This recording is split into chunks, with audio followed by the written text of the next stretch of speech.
Why living as a goldfish is a nightmare. Have you ever stopped to think about what your life would be like if you were born as a goldfish? No powers, no speech, zero social skills, and all you can do is swim in circles, eat kibble, and stare at a distorted world through a curved glass? Yeah, that's my day-to-day life. And today, I'm going to tell you why being a goldfish is one of the worst jobs in nature. My name is Glub Glub. Don't judge me, that's what we all call each other here. I was born in a random aviary, in a plastic pool full of siblings I've never met in person. My mother disappeared on the first day. My father didn't even physically exist. All I know is that it was a mass fertilization party. After a few days of swimming aimlessly and eating microscopic particles, I was selected for the big pet market.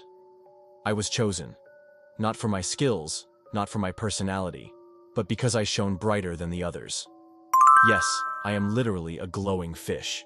This saved me from the Asian soup pot, but not from absolute monotony. I was bought by a 7-year-old named Juon. He seemed happy. I didn't know yet that that smile was because of a chocolate bar he had hidden in his pocket. When I got home, he put me in a round 1-liter aquarium. Seriously? It's like living in a cream cheese cup. And the worst part? He would stare at me for hours with that look on his face that said, "Does he pee?" Spoiler. Yes, I do, and every day. And there's no privacy, okay? We say that humans have an insect life, but nobody talks about the goldfish life. Here you have no privacy, no control, and still have to deal with a digestive system that seems to be always working. Eating is basically the only pastime. And even then, sometimes they forget to feed us. Does anyone remember me? Or did I think I was invisible?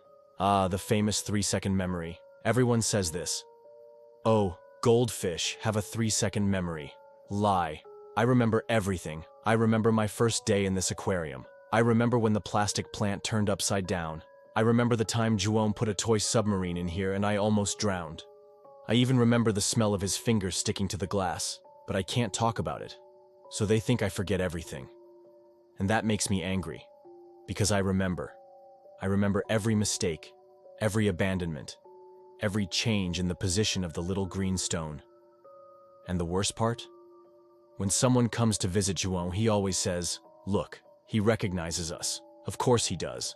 I admit it, you idiot. You are the only intelligent creatures on this planet. And yet, you are talking to me as if I were a decorative object. The world out there is confusing. Everything is distorted. People look like bizarre giants with huge heads and voices echoing as if they were underwater. Even the sounds are different.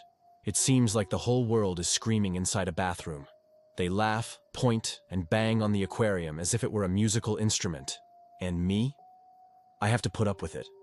Sometimes, I see the TV reflected in the glass, and I don't understand anything. It's like watching a movie dubbed in Japanese, without subtitles, while someone blows hot air in your face. And the worst? I have to watch Juon crying because he lost a soccer game. While I'm there, trapped, swimming in circles, hoping he'll turn off the TV and go to sleep soon. Every day is the same as the last. Wake up, swim, eat, swim, face the void, swim again, and then sleep? Who said fish sleep? I stay still. It's the most rest I can get. And during the night, the world disappears. Everything goes dark, and I'm alone, wondering if I'll ever get out of here, if I'll ever see the sea, if I'll ever feel real ocean currents, if I'll ever find another fish that isn't a plastic doll. But no, I'm here, trapped, shining, without opinions, without a voice, without rights, just a colorful object in a world of glass. One time, Juon decided to clean the aquarium.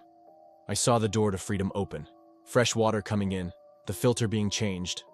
I thought, this is it. I'm going to jump. I'm going to escape. I'm going to the river. I'm going to the sea.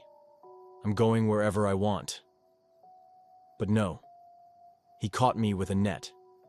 He put me in a bowl. And there I stayed, looking at the sky through the window, imagining what it would be like to fly. But I didn't fly. I went back to the same aquarium, with the same plant, the same little rock. and the same feeling that nothing will change. Being a goldfish isn't just boring. It's depressing. It's lonely. It's unfair. We're beautiful, yes. We're brilliant, sure. But we deserved more. We deserved a bigger home, a little respect, a few real plants, and maybe, who knows, a real friend. So, if you have a goldfish, think twice before leaving him swimming in circles forever.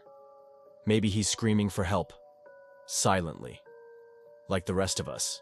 If you liked this absurd and hilarious reflection on the life of a goldfish, like, comment, and share, and subscribe to the channel.